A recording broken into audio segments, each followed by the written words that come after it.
Okay, it's right around 8:40 a.m. on Friday, December 15th. We are 10 days away from Christmas, guys. But the reason I'm making this video is a follow-up to probably about 10 videos I had to make throughout the day yesterday, which was Thursday, December 14th, documenting all kinds of literally insane dysfunctions, acts of vandalism and theft, acts of breaking and entering, and craziness that have nothing to do with anything that I might or might not be doing. Throughout the day yesterday, it was really cold outside. The high was maybe 33, 34 degrees. It was usually around 27 degrees whenever I checked the temperature, and there was absolutely no heat in here. There was nonstop marijuana fumes coming through that wall right there throughout the entire day, filling my entire bathroom and kitchen area, even though there were no fumes from the hallway. And because of these nonstop intense fumes that the Greenville group refuses to do anything about because they happen just about every day, I had to keep that window wide open throughout the day yesterday, even though it was cold, and keep that door open as well. This is just starting to happen just now. So as soon as I started making this video right now, all of a sudden the same psychopath and psychotic stalker and registered sex offender named Jasmine Arizari, who keeps accessing the vacant bathroom of the premises of her former unit located behind this wall, she started once again deliberately filling this entire area with really intense marijuana fumes that were not there 10 minutes ago before I started making this video. Also, yesterday afternoon, while I was in and out, there was a pest control inspection, and the pest control people came at 9:30. I had left food items out on the counter when they showed up. There was a box of nutrition bars. I had already eaten 2 nutrition bars from that box, and they were perfectly fine. They did not make me sick either time that I ate them. And I had also left a brand new bottle of Gatorade out on that counter. Those 2 items were still on the counter when the pest control people left. But about an hour later, I noticed that the Gatorade bottle was missing, and when I ate one of the nutrition bars at around 12:30 p.m., it suddenly made me really, really sick within about 1 minute. I'd say 30 seconds to 1 minute of ingesting it and taking a few bites. And I had to actually wrap it up and put it back in the box. That's how bad it was. I couldn't continue to eat it. The second bar I tried at around 6 p.m. and got the same exact set of symptoms, which means that the 2 bars that were left in the box when I left it out on the counter throughout the morning yesterday were somehow contaminated and vandalized with some kind of chemical. Chemicals make you sick pretty much instantly as soon as you ingest them. And that's how you know somebody has put some kind of chemical in your food and not bacteria. Bacteria take longer to take action. They have to grow and develop into large enough numbers to make you sick. I mean, because there's bacteria all over everything anyway, but it's not going to make you sick unless there's like large amounts of bacteria. But chemicals will instantly make you sick. It's pretty easy to poke holes into the plastic packaging of things like granola bars and yogurts. And those are the things that I eat that keep making me sick, even though they shouldn't, because they're individually wrapped. And usually I've only just brought them back from the store a day or 2 before. And the Gatorade disappeared for like 6 hours. I couldn't find the Gatorade. Finally, at 5 p.m., I went outside of this unit out into the hallway and started moving boxes back in here that I'd had to move out there for the inspection. And guess what? Somebody had put the bottle of Gatorade in one of those boxes. I never put it there. I would never put my own Gatorade out in the hallway. Why would I do that? But somebody who stole the Gatorade out of this unit sometime during the day yesterday, again, when I was walking in and out of this unit, going up and down the hallway, obviously knew exactly where I kept the Gatorade and also knew that I wasn't in here. And they let themselves in here when I was down the hall for a minute or 2, stole the Gatorade, then decided to return it at like 6 p.m. It was like 5:30. I have a video of it. So that happened. Then a text message that my friend had sent me about a holiday party taking place this evening at a nice hotel never got sent. So I never received it. And at 8 p.m., she sent it around 4:30 p.m. I have absolutely no text from her at 4:30 p.m. yesterday. Nothing. No text from her. But she did send me one at 8:30. I sent today at 4:57 p.m.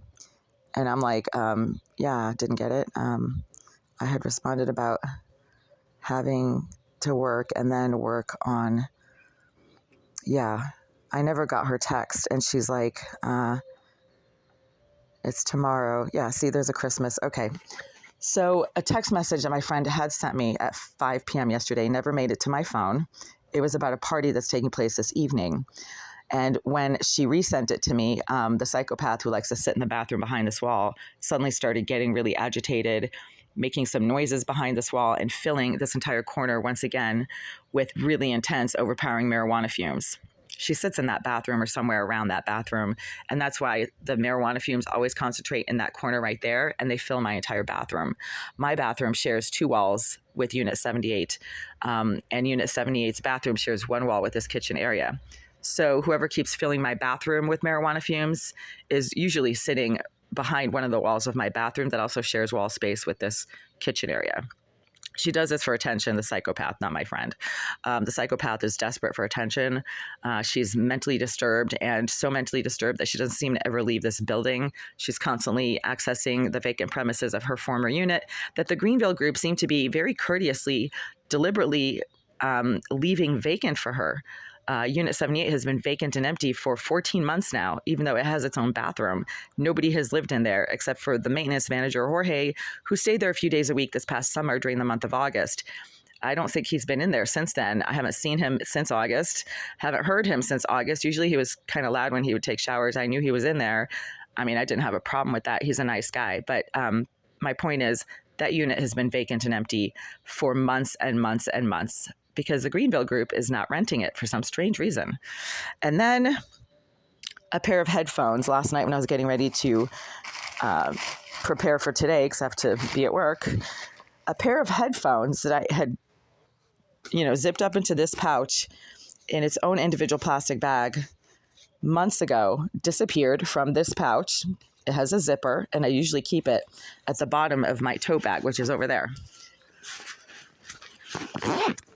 Okay, so you see this pouch has its own zipper, and you can zip it open and close. And I had put a pair of headphones at the bottom of this bag, wrapped in its own plastic, right? So wrapped in a plastic like this, like one of these little store plastics. And at the bottom of this pouch, and it disappeared sometime in early November from this pouch. All of a sudden, the earphones I was looking for were gone. And I had stored them at the bottom of this pouch because the psychopath who keeps accessing the vacant premises of the bathroom behind that wall tends to get really agitated every time I pull out those earphones and try to use them.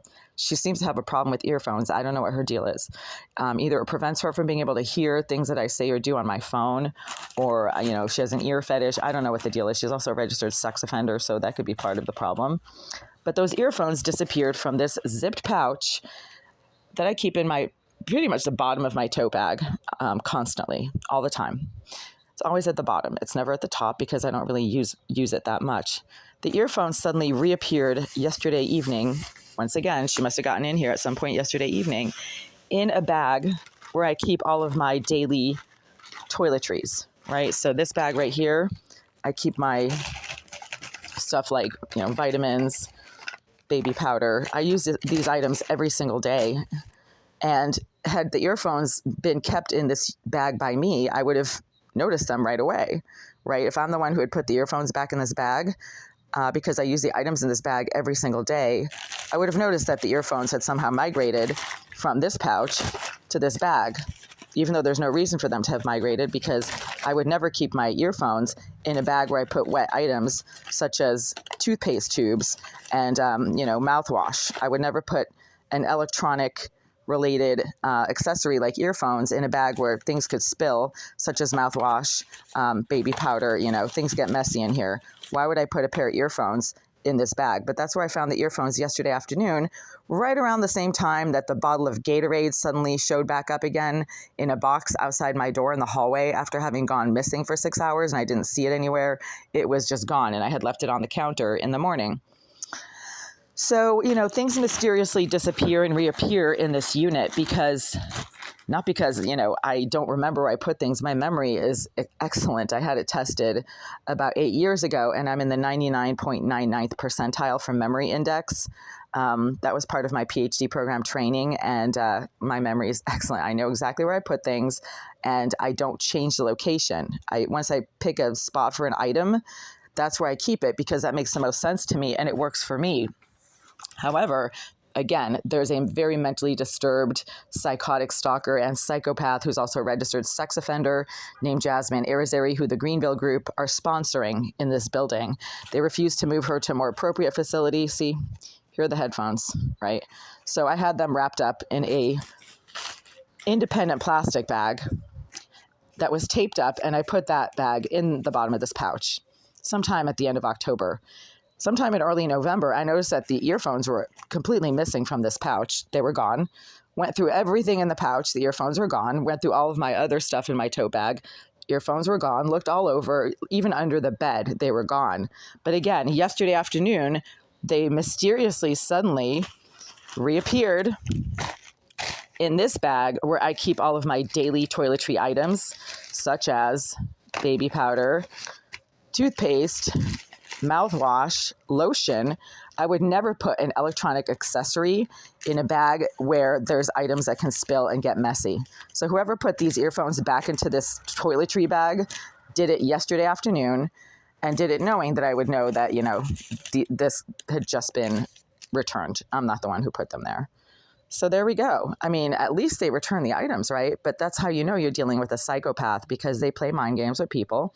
They get off on playing mind games with people. They get off on, it's a power trip for them to show people that they can access your private living space, that they know where you keep your things, that they can take those things, that they can hold on to those things for weeks and months, and then that they could put those things back in places where you would never put them yourself, right? Such as putting the Gatorade bottle that went missing for 6 hours yesterday in a box outside of my door in the hall.